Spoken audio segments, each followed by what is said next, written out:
So I have the pleasure to introduce our next speaker, Dr. Caitlin Dunn, who's going to be talking about infertility and social egg freezing. We're fortunate to have Caitlin working at our clinic. Caitlin completed her undergraduate degree at McGill University in medical school in Western Ontario, and has been slowly making her way out west, where she did her residency in obstetrics and gynecology here, followed by her reproductive endocrinology and infertility fellowship at UBC. She was an amazing fellow, excellent surgeon, and made my work easier by publishing a number of articles for me. So it's wonderful, and we're looking forward to hearing her talk today.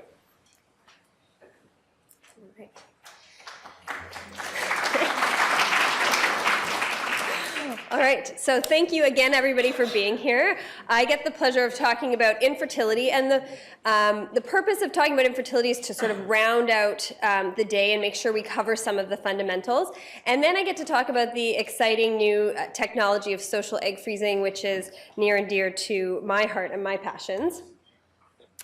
We'll start off by defining infertility versus fertility, and then we'll talk about the basic workup for infertility. We'll delve a little bit deeper into ovarian reserve testing, which is particularly important when laying the groundwork to discuss the importance of age and infertility and social egg freezing. So beginning with fertility versus infertility. Infertility is defined as failure to conceive after 12 months of unprotected intercourse, and it affects about 15% of couples. So it's not a small problem. It is important to note that the majority of couples actually conceive in the first 3 months of trying, and the large majority in the first 6 months of trying. So certainly by a year, about 85% of couples would be expected to have conceived. And as Dr. Roberts discussed, there are diminishing returns beyond waiting a year, so we generally look into things after a year. One of the most common questions that you may get from your patients, I certainly do, is how often do we have to have intercourse? That question was answered by a well-known study of 221 couples. And they found that there was no difference in the pregnancy rates when intercourse was every day versus every other day. However, when the frequency of intercourse fell to every week, the pregnancy rate dropped as well. Now, your patients may not want to commit to having intercourse every other day. They may want to time things more precisely around ovulation. And this study showed us when the most effective time is to have intercourse with respect to ovulation.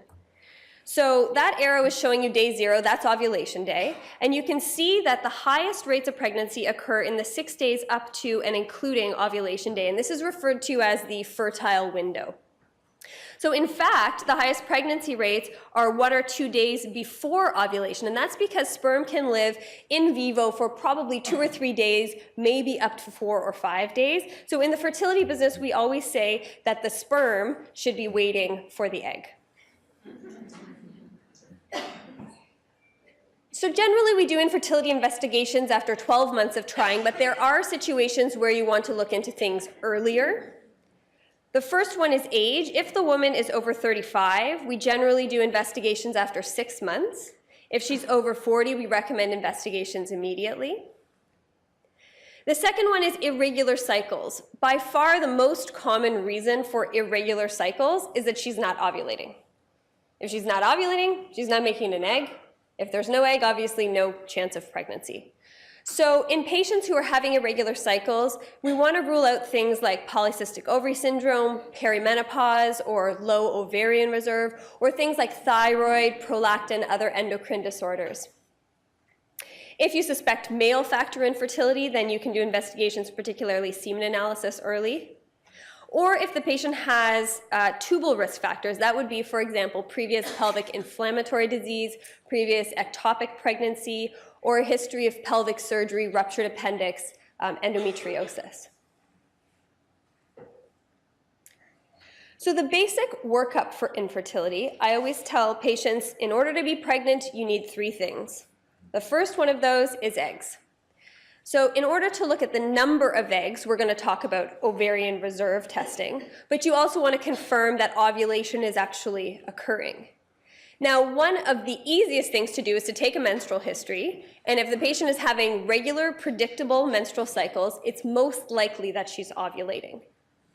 You can confirm that she's ovulating with a day 21 progesterone, and as Dr. Roberts explained, if the progesterone is higher than 10 nanomolars, that's confirmation of ovulation. I always encourage patients to keep in mind that progesterone is released in response to luteinizing hormone, which comes from the pituitary in pulses roughly every 90 minutes. That progesterone feeds back at the hypothalamus and alters the rates of the pulsatility as well. So if you do your progesterone one day or 1 month and it's 30 and the next month it's 42, some patients want to read into those absolute values, but truly it could just be, you know, the time or that which they did the sampling. Ovulation predictor kits are a popular way to track ovulation, and these look like a pregnancy test. Essentially, there is a control line and a test line, and usually we tell patients to start peeing on a stick every morning using their first morning urine, which is most concentrated. And when that control line and test line are equally dark, or the test line is darker, that is catching the luteinizing hormone surge, which is usually preceding ovulation by anywhere from 12 to 36 hours. To look at the uterus and the tubes, the best way is an HSG. It's covered by MSP. This is an example of an HSG where radiopaque dye is introduced into the uterus. It travels down the tubes, and you can see that it's spilling out into the pelvis here, indicating that the tubes are open. It's an uncomfortable test. It's generally a few seconds of fluoroscopy time, but when the dye goes in, it is quite crampy, so it's nice to tell your patients to take some Advil before they go. And finally, sperm. Semen analysis is a cornerstone of the infertility workup, keeping in mind that isolated low morphology is of little importance, and Dr. Poon's going to talk to us more about that in the next talk. You can do a simple semen analysis at Life Labs. At our fertility clinic, we do more in-depth semen analysis, and that would be called like a sperm functional assessment. Essentially what happens is the sperm sample is first examined under a microscope before the washing process, and you can see here that this sperm is having a hard time moving around. There's lots of dead sperm, debris, and other cells in the ejaculate sample. After that sample is passed through a density gradient of silica particles, a lot of that debris and the slower moving sperm is eliminated, and we end up with much more active sperm after that. So this is the type of sample that would be used, for example, for an IUI or intrauterine insemination. So thanks to our lab team for making these videos for me. When it comes to the causes of infertility, the big ones to keep in mind are male factor infertility, tubal and pelvic pathology, which would include adhesions, endometriosis, ovulatory dysfunction, which includes, for example, PCOS, and unexplained infertility. So now to delve a little bit deeper into ovarian reserve testing. When we talk about ovarian reserve, truly ovarian reserve is the number of tiny little follicles that we have within the ovary. These are referred to as primordial, intermediate, and primary follicles, and really they are the hundreds of thousands of tiny little eggs that are left resting in the ovary. Now, without actually taking the ovary out of the body and looking at it under a microscope, we can't actually assess ovarian reserve. So what we do is we assess functional ovarian reserve, and what that means is every month, kind of like a conveyor belt, a constant supply of these small pre-antral and antral follicles become available. And we call them antral follicles just because they have a fluid-filled antrum here, and we can see them on ultrasound because they're about 2 to 9 millimeters. Now, we think that those follicles that we see on ultrasound are proportionate to the number of primordial follicles remaining. So truly, when we test ovarian reserve, we test the functional or hormonally responsive follicles, and we use that number to infer what's actually remaining resting dormant in the ovary. So what do we do to test ovarian reserve and what's normal? Probably one of the most common things that you're all ordering is a day 3 follicle stimulating hormone. There is no value of follicle-stimulating hormone that should be considered completely reassuring for fertility, but we know from the IVF data that even in the best prognosis age group, which is here, that's the red line, these are the women who are under 35, as the FSH drops, or rises above 7, the fertility or pregnancy rates at IVF start to drop. So I've listed down here that a normal FSH is between 7 and 10 international units per liter. The way that I explain it to patients is I say that, it's kind of like the foreman talking to the workers. So if there's lots of workers and they're doing their job, the foreman doesn't really have to speak up. But if the workers are running out, they're not doing their job, then the brain kind of starts yelling at the ovaries, and we don't want any yelling. So as the number starts going up, that's a bad sign. Antral follicle count is demonstrated here. So generally, if you send your patient for an ultrasound at an outpatient facility, they're not going to get an antral follicle count. It's something that we do on all of our patients in the fertility clinic. We do a transvaginal ultrasound, and in real time, we just scan through and count 1, 2, 3, 4, 5, 6. We count the little antral follicles. An antral follicle count greater than 7 is considered to be normal.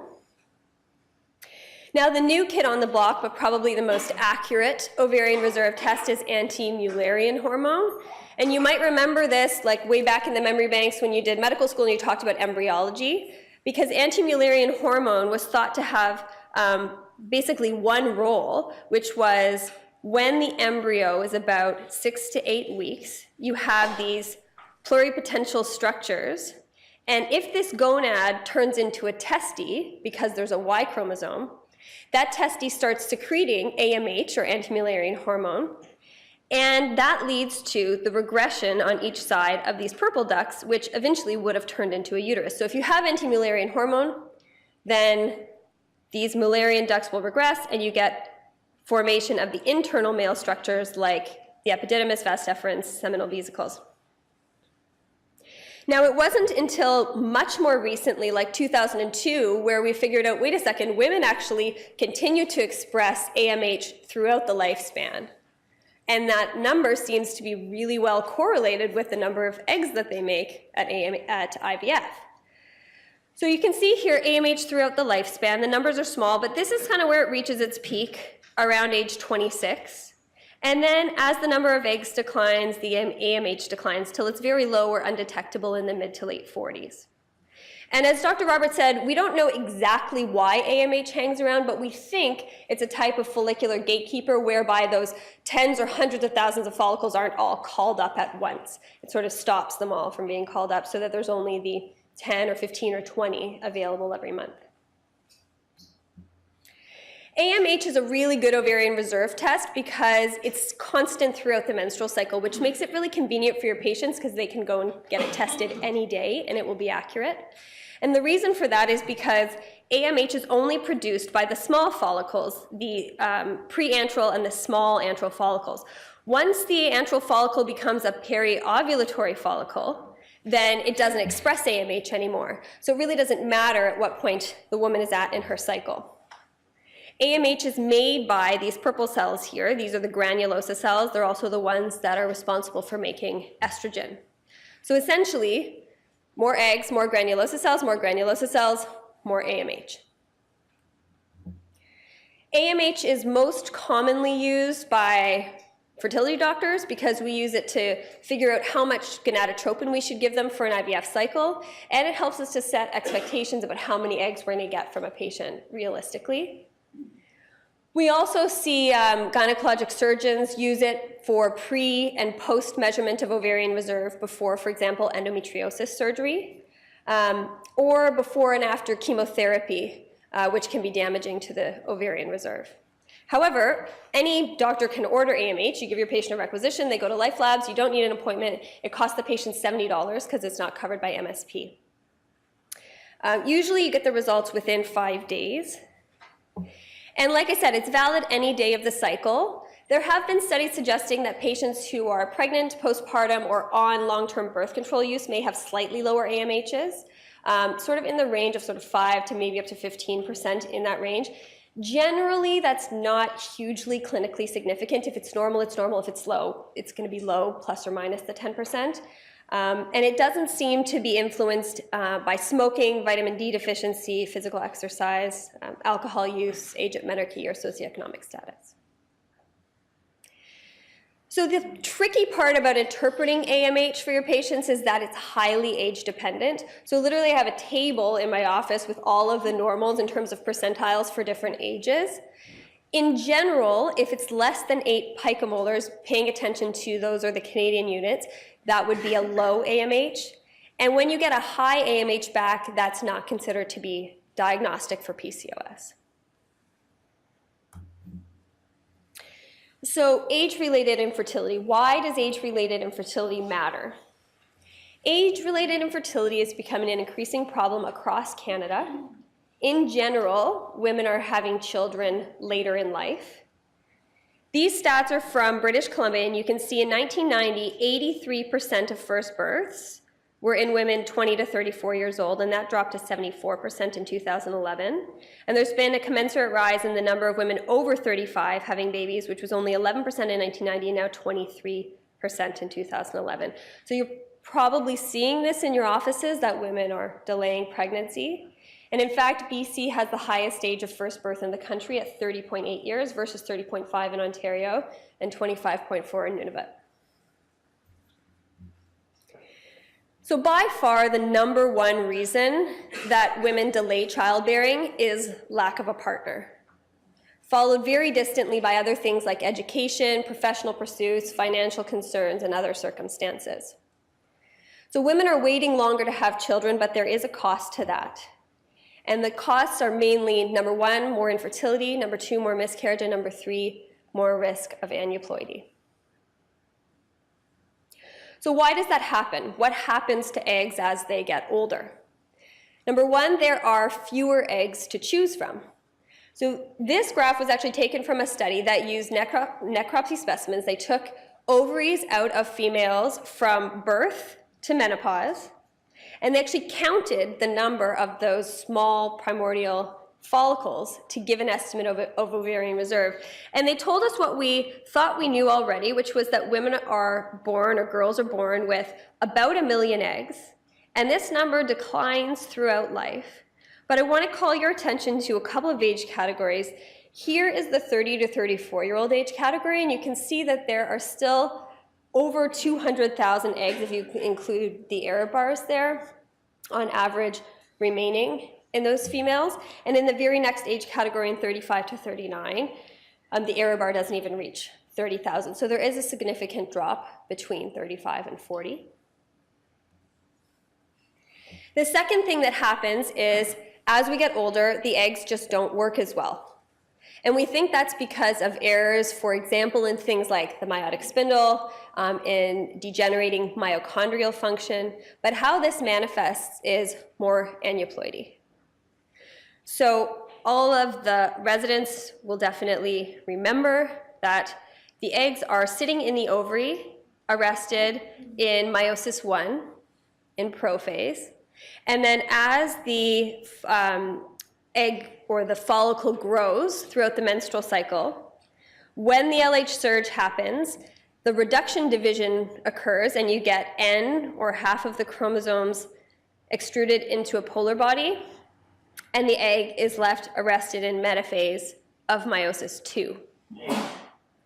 When the sperm enters the egg, fertilization is complete and you get another N number of chromosomes in the polar body, and what you should end up with is half the number of chromosomes from the sperm and half the number of chromosomes from the egg. Unfortunately, this doesn't always happen properly. Even in young women, aged 21 to 35, miscarriage happens, aneuploidy happens about 15–20% of the time. But as you get older, 40-year-old women, it's about 50-50, and at age 45, about 80 to 90% of the oocytes are aneuploid. And like Dr. Havelock discussed, there's different ways this can happen, but one of the most common ways is potentially non-disjunction.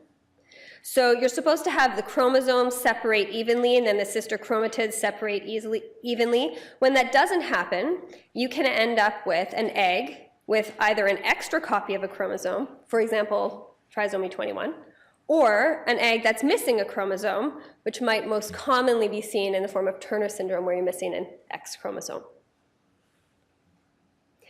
Now, in the past, to get this information, we used to have to rely on miscarriage specimens, take those miscarriage specimens, do a karyotype. Now, because of pre-implantation genetic diagnosis or pre-implantation genetic testing, we can actually look at embryos in our lab and find out in a group of embryos from a woman from a certain age how many of them are normal.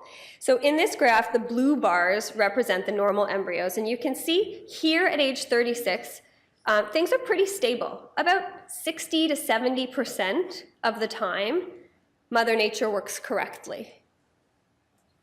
However, by age 41, there's only 30% of the embryos from that group are normal, which is 50% more aneuploidy in 5 years. So now when we talk about social egg freezing, on the one hand, this is a really sensitive topic when you talk about fertility, miscarriage, to talk about with your patients, because they don't want to hear your eggs are getting old. So obviously, when you have a rapport with your patients, you're able to approach that in a sensitive manner. Social egg freezing is a potentially really exciting way to mitigate some of these risks, and I'll tell you about it. Egg freezing has been described as a potential bridge between the gap when women are in their reproductive prime and when they are later realistically ready to have children. Social egg freezing refers to cryopreservation or freezing eggs for the purposes of delayed childbearing. Now, the first birth from a cryopreserved egg was actually in 1986, but it really hasn't been popular since 2013, really 2014, when the experimental label was removed. And after that, big companies like Apple and Facebook started offering egg freezing as a perk to their employees. I've written about social egg freezing in the workplace for the Globe and Mail as well. So how does it work? What do your patients have to do? Essentially, patients have to go through most of an IVF cycle. Sometimes we put them on the pill beforehand, sometimes we don't. If they have an IUD in, we generally just leave it in situ. Patients have to take subcutaneous injections of gonadotropins, that's LH and FSH, for about 8 to 12 days, and they come in a little pen that looks like this, kind of like an insulin pen. And they have to see us in the office about every other day at 7 o'clock in the morning for an ultrasound. So it's an intense sort of 8 to 12 day period of time. When the eggs are mature, we go for an egg retrieval, which is an outpatient procedure. They get conscious sedation with midazolam and fentanyl, and we use a little tiny needle to poke just behind the cervix through the vaginal skin into the ovary and suck out the eggs. On this day, patients are at the clinic for a couple of hours. They need a ride home. But generally, the most common side effect that they'll experience is bloating. When we get the eggs in our lab and our embryologists strip away all of those granulosa cells, this is what they look like. So this is a group of eggs, and what you can see here is the shell of the egg, or the zona pellucida.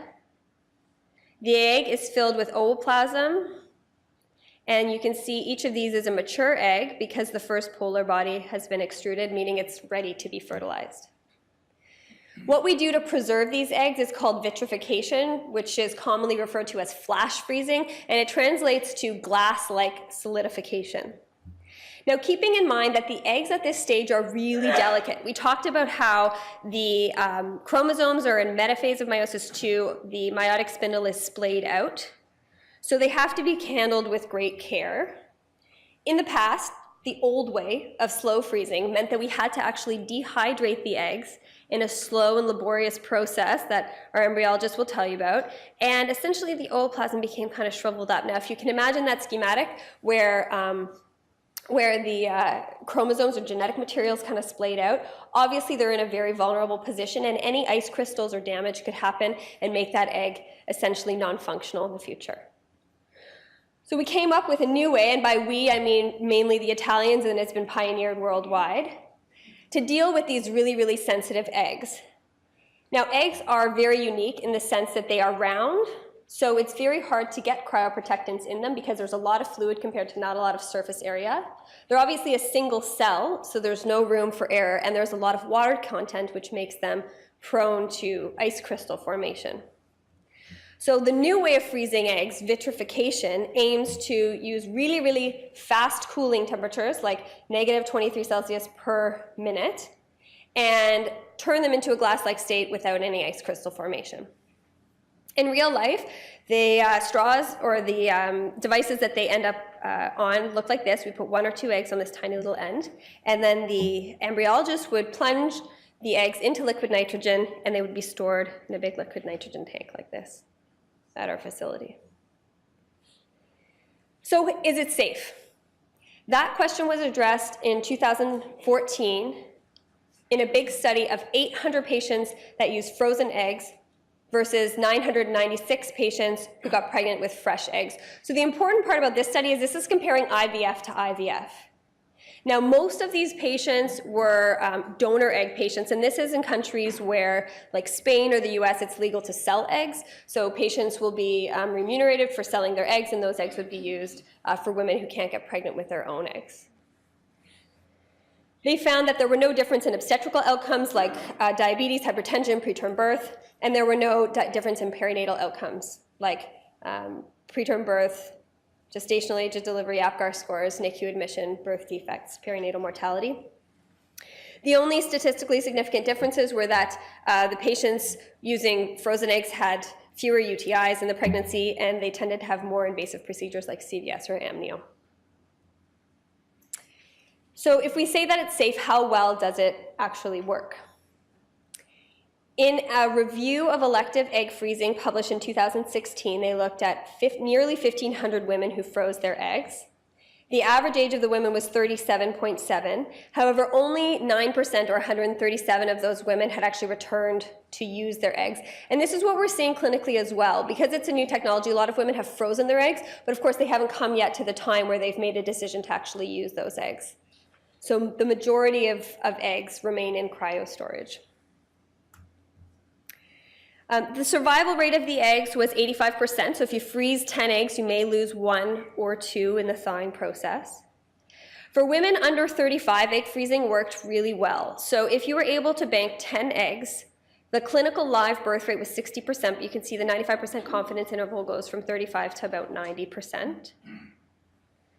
In women who are over 36, and this did include women up into their early 40s as well, which is maybe not the most homogeneous group, but if they were able to freeze 10 eggs, then that resulted in a clinical live birth rate of 29%, and the error bars were between 15 and 34%. Another study published in 2016 looked at 1,200 vitrified eggs that came from 128 IVF cycles, and these happened either because the eggs were frozen electively or potentially, like on the day of egg retrieval, the partner couldn't produce sperm. They found that the egg-to-baby rate was on average 6.4%, which is higher than it's been estimated in the past. And when they compared the fresh eggs to the frozen eggs, they found no difference in the pregnancy rates. So they thought that the fresh worked as well as the frozen. They came up with predicted probability curves to estimate how many eggs you have to have in the freezer to have a certain live birth rate. And what you can see across all of the age groups is that the more eggs that you bank, the higher the live birth rate. So for example, in the 35 to 37-year-old age group, if you're able to bank 10 eggs, then the predicted chance that those eggs will give you at least 1 child is about 50 to 60%. Now, I always tell patients, if we look at all of these curves, even in the younger age groups, there is no number of eggs that makes it 100%. So it works better when you're younger, it works very well, but it's not a guarantee. The most recent prediction model that was published looks at age groups, and they say between 10 and 20 eggs in all the age groups 39 and below, you can achieve usually a higher than 50%, almost 60% predicted live birth rate if you're able to bank up to, say, 20 eggs for a 39-year-old. Now, of course, the problem with that is we don't always get 20 eggs in one cycle. So I have some patients who will go through an egg freezing cycle and say, okay, I'm happy, I have 11 in the bank, that makes me happy. And then I have other patients who will do 2 or 3 or 4 cycles in a row, obviously at increasing cost, to get more eggs in the bank. The eggs can remain frozen, they don't get freezer burn, we can fertilize them and put them back in the uterus until the patient is 50, that's the guideline in Canada. And this graph is just to show you that the blue line on top is showing us that when you use donor eggs, which means the egg is staying kind of the same age, the uterus doesn't get old. So the pregnancy rates are stable up until late 40s. If the woman is using her own eggs, the pregnancy rates go down. So it seems like the uterus doesn't get old. One study has attempted to ask, are you happy with egg freezing? They interviewed 201 women after egg freezing, and they scored them by decision regret score, 0 meaning no regret, 100 meaning strong regret. The median decision regret score was 0, and the mean was 10. So there is a low risk, but possible risk of regret, and when they asked women why they regret it, it was most often related to not having enough eggs in the bank, so not being satisfied with how many they got after one cycle. So I can't stress enough, there is no number of eggs that we can bank that will guarantee a live birth, but at the present time, this is by far the best thing that we have to try to compete with the guys who get to keep making millions and millions and millions of these throughout their life when women get just a small little group of eggs to deal with. We always tell everybody the ideal way to be pregnant is naturally, and this is an evolving technology. We're learning more and more about this as time goes on. Obviously, there are social implications of freezing eggs and being able to be pregnant later in life. Daljinder Kaur, as Dr. Havelock said, got pregnant at age 70. Of course, Janet Jackson was pregnant at age 50. The cost is $7,000 plus the cost of medication. Some people have extended health that covers this, and some companies are starting to offer coverage for this technology. They're $250 a year to keep them frozen. It's most cost effective, according to one study, to do this at age 37, but biologically, it's most effective to do it at age 34 or below. So conclusions from my talk. Number one, in terms of workup for infertility, if the patient's over 35, investigate after 6 months, over 40, investigate immediately. And that workup can include day 3 FSH, AMH, HSG, and semen analysis. AMH is $70 at Life Labs. It's highly accurate, but it is highly age-specific. Delayed childbearing is a significant issue for all of us, and the costs of that are infertility, miscarriage, and increased aneuploidy.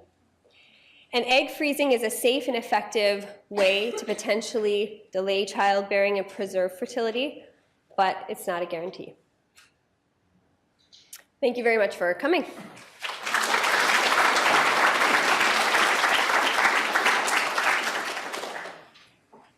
Any questions?